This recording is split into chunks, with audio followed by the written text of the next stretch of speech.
So we are back again with the second part of our chapter, part 2 video, okay, in which we are going to talk about the next property of material, which is shapes and size. So we all know about the materials that exist in three different forms. Yes, states of matter we have in three different: solid, liquid and gas. So some of the substances are solid, some of them are liquids, and some of them are in the gaseous form. And we all know about the properties of solid, liquids and gases.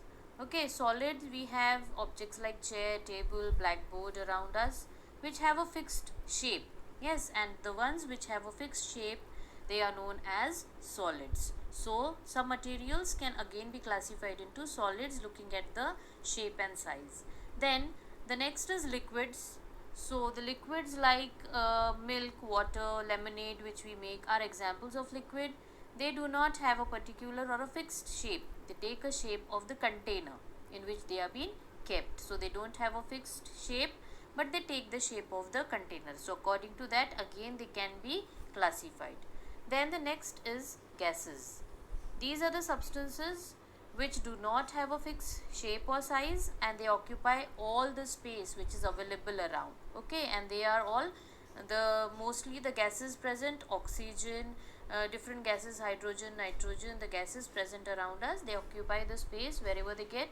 They just take up the place, so they don't have a fixed shape or size. So according to that, we classify different materials on basis of the shape and size. The next characteristic which we are going to talk about is solubility. We are going to talk about the texture. Texture and hardness. Now what is texture? Texture is the we can say when we touch a particular thing, the surface of a particular object gives us the texture. We can know a texture after we touch it, we feel it. Yes, like if we have a example of a cotton ball, if you have a cotton ball along with a tree trunk, if you touch a cotton ball, of course it is soft in the surface. The smooth surface of the cotton ball will give you a smooth feel. It is smooth and soft. So the texture of cotton ball is different as compared to the trunk of a tree. Trunk of a tree is rough in surface. So according to the texture, the substances can be classified into different forms. Then the next characteristic is hardness. Now some of the substances can be easily compressed. The same example we can take it here also. Like if we try to press the cotton ball, it will get compressed very easily. Even a foam, you all know that a foam bed is there, it gets compressed very easily. You can just push it, it will get compressed, again come back to its own place. But some substances cannot be compressed. Yes, like a tree trunk. If we try to press the tree trunk, will it get pressed? No, because it is hard.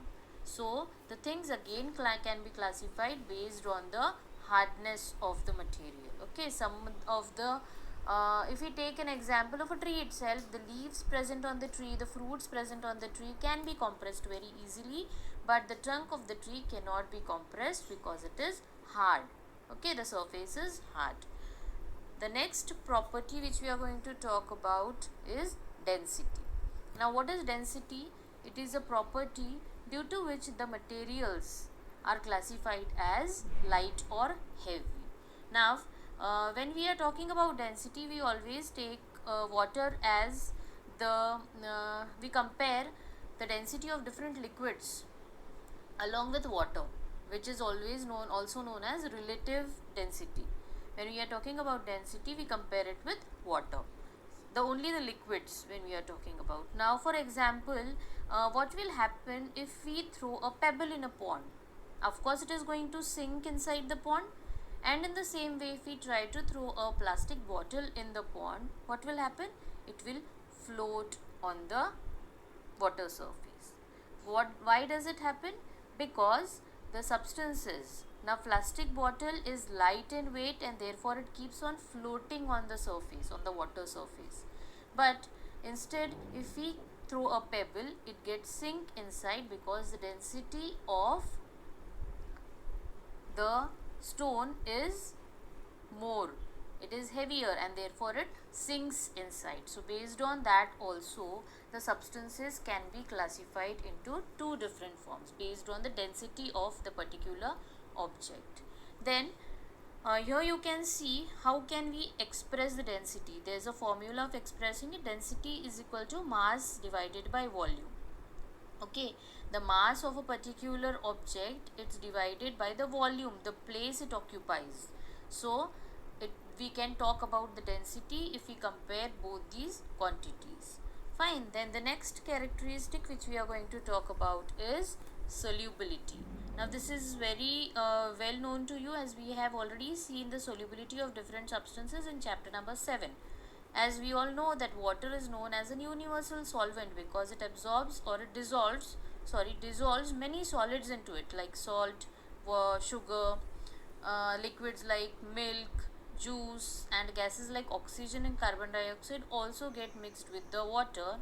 Therefore it is known as universal solvent.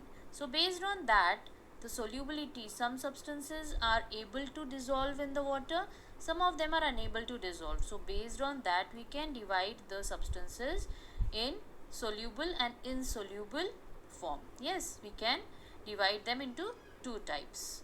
The next property is transparency. Now what is transparency? Now for example, if we want to see outside the window pane of our houses, we always prefer glasses. We put glass over there. Okay, why? Because glass helps us to enter, helps the sun rays to enter inside the room, and which will keep the room brightened, yes, during the daytime. But if we put a wooden material or a metal pane over there, what will happen? It will cut off the supply of light, and thus there will be no light and the room will become dark. So based on the amount of light a material allows to pass through it, we can classify the materials into three types, that is transparent, translucent, and opaque. So here in this diagram or the picture, you can see that the first picture shows you the transparent one. The transparent objects, they allow all the light to pass through them, and such materials are known as transparent thing. They give us a clear idea about the things that are present beyond it. Okay, we can see the things clearly through it.